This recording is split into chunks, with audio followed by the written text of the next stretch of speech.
बिस्मिल्लाहिर्रहमानिर्रहीम अस्सलाम वालेकुम। वेलकम कहती हूँ एक न्यू रेसिपी के साथ। आज मैं आपके साथ शेयर करूँगी दाल और पालक की बहुत ही मज़ेदार रेसिपी।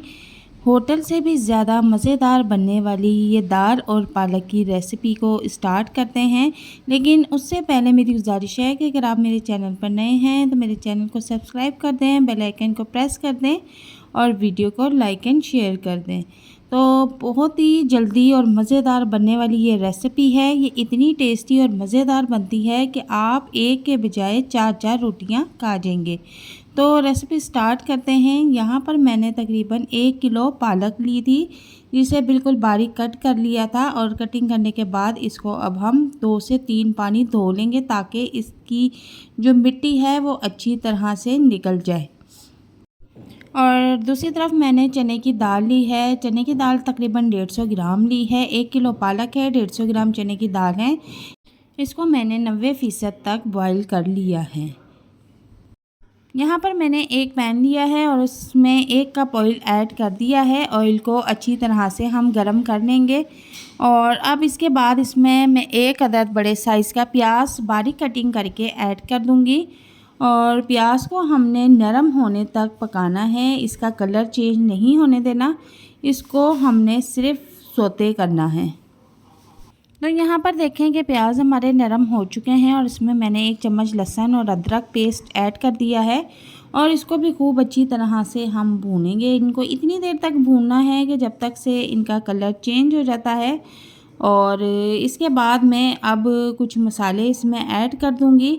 और नमक मिर्च का हिसाब आप अपने टेस्ट के मुताबिक रख सकते हैं। यहाँ पर मैंने नमक टेस्ट के मुताबिक लिया है। 1 चम्मच सुरख मिर्च ली है, आधी चम्मच मैंने हल्दी ली है और 1 चम्मच मैंने कुटा हुआ साबुत धनिया लिया है। और इसको मसाले में ऐड कर दूंगी और ख़ूब अच्छी तरह से अब हम इनको भूनेंगे। और इसी दौरान पानी का छींटा हम इसमें लगाते रहेंगे और इस मसाले की अच्छी तरह से हम बुनाई करेंगे। चूल्हे का फ्लेम हम नॉर्मल कर लेंगे, फुल फ्लेम पे। इस तरह से मसाला जल जाता है और सालन टेस्टी नहीं बनता। तो चूल्हे का फ्लेम हमने लाइट रखा हुआ है, नॉर्मल। और इसको बुनाई करते हुए तकरीबन 7 से 8 मिनट हो चुके हैं। अब मैं इसमें टमाटर का पेस्ट ऐड कर दूंगी। टमाटर 2 अदद बड़े साइज़ के लिए थे, उनको मैंने ग्राइंडर में पेस्ट बना लिया था और वो पेस्ट मैंने इस मसाले में ऐड कर दिया है। टमाटर पेस्ट को 7 से 8 मिनट भूनने के बाद अब मैं इसमें पालक को ऐड कर दूंगी। तो पालक को इसमें ऐड करने के बाद खूब अच्छी तरह से भूनेंगे। पालक को जब हम फ्राई करते हैं तो ये बहुत सारा पानी छोड़ देती है। तो इसका जो एक्स्ट्रा पानी है वो हम फुल फ्लेम पे खुश्क कर लेंगे और इसको उसी दौरान भूनते रहेंगे। इसको इसी के पानी में हम पकाएंगे, मज़ीद एक्स्ट्रा पानी हम इसमें शामिल नहीं करेंगे। तो अच्छी तरह से इसको फुल फ्लेम पे फ्राई करते जाएंगे। तो यहाँ पर आप देखें कि पालक का सारा पानी खुश्क हो चुका है और मैंने घोटने की मदद से सारी पालक को अच्छी तरह से घोट लिया है। और अब इसको काफ़ी देर भुनाई करने के बाद अब मैं इसमें अगली चीज़ दाल को ऐड कर दूंगी और अच्छी तरह से उसको भी मैं फ्राई कर लूँगी। अब 7 से 8 मिनट तक हमने इसी तरह इन दोनों चीज़ों को फ्राई करना है। पानी हमने इसमें बिल्कुल भी ऐड नहीं करना। अगर आप इसमें पानी ऐड कर करके इसको पकाएंगे तो दाल और पालक का टेस्ट बिल्कुल ख़त्म हो जाएगा। हम इनको फ्राई करते हुए पकाएंगे ताकि ये बहुत ही मज़ेदार और टेस्टी बनके रेडी हो। तो यहाँ पर देखें कि मैंने 4 से 5 अदद हरी मिर्चें भी कटिंग करके ऐड की है। उसका फ्लेवर इस वक्त ऐड करने से बहुत टेस्टी हो जाता है।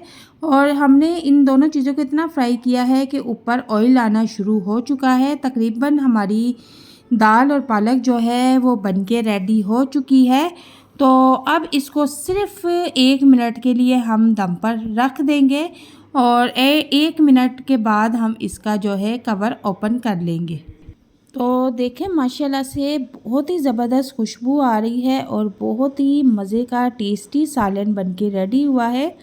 और आप यकीन करें कि ये इतना मज़ेदार है कि एक के बजाय आप 3-3 रोटियां खा जाएंगे।